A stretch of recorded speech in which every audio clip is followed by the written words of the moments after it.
देवा मेरे गोलजू महाराज। हे न्याय के देवा मेरे गोलजू महाराज, हे न्याय के देवा मेरे गोलजू महाराज। बाला गोरिया नाम तुम्हारा, गौर भैरव भी नाम तुम्हारा, चितई घोड़ा खाल में वास तुम्हारा, चंपावत में वास तुम्हारा।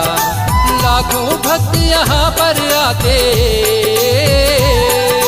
लाखों भक्त यहाँ पर आते, गोलजू महाराज। हे न्याय के देवा मेरे गोलजू महाराज, हे न्याय के देवा मेरे गोलजू महाराज। हे न्याय के देवा मेरे गोलजू महाराज, हे न्याय के देवा मेरे गोलजू महाराज।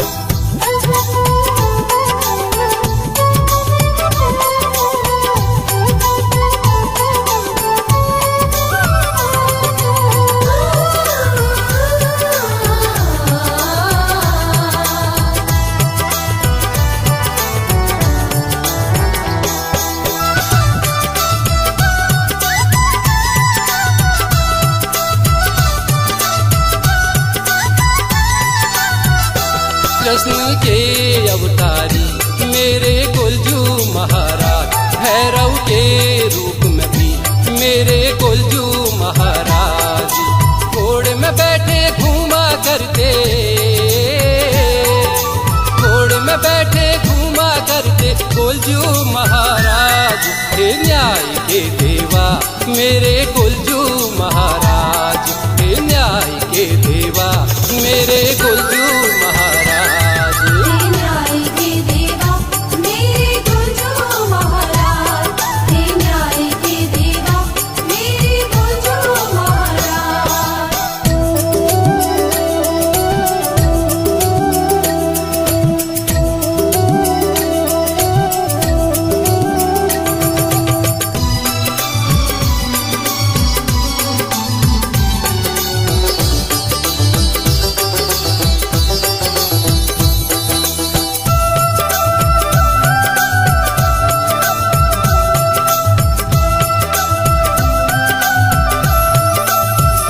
कलिंगा के ये बेटे मेरे गोलजू महाराज, पंचदेवों के भांजे मेरे गोलजू महाराज। न्याय ही ये करते रहते, न्याय ही ये करते रहते गोलजू महाराज। हे न्याय के देवा मेरे गोलजू महाराज, हे न्याय के देवा मेरे गोलजू महाराज। हे न्याय के देवा मेरे गोलजू महाराज, हे न्याय के देवा मेरे गोलजू महाराज।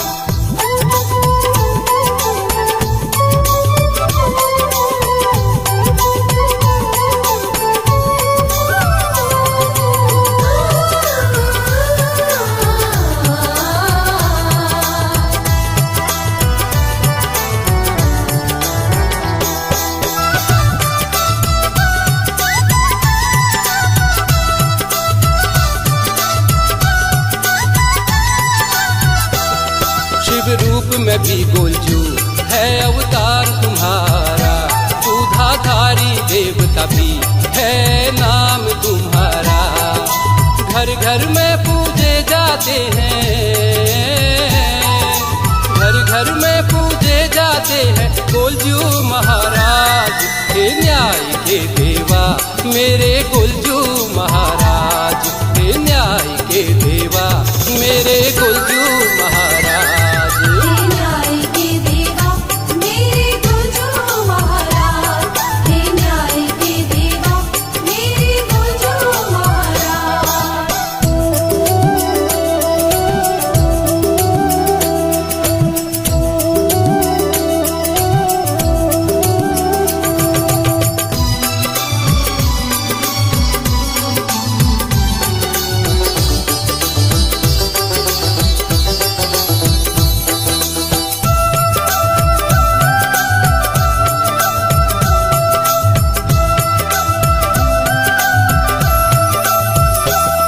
ईश्वर के तुम हो अवतारी, विपदा तुमने ही तो तारी, महिमा है ये सब तुम्हारी, जय जयकार हो देवा तुम्हारी। सभी पे अपनी कृपा कर दे, सभी पे अपनी कृपा कर दे, गोलजू महाराज हे न्याय के देवा मेरे गोलजू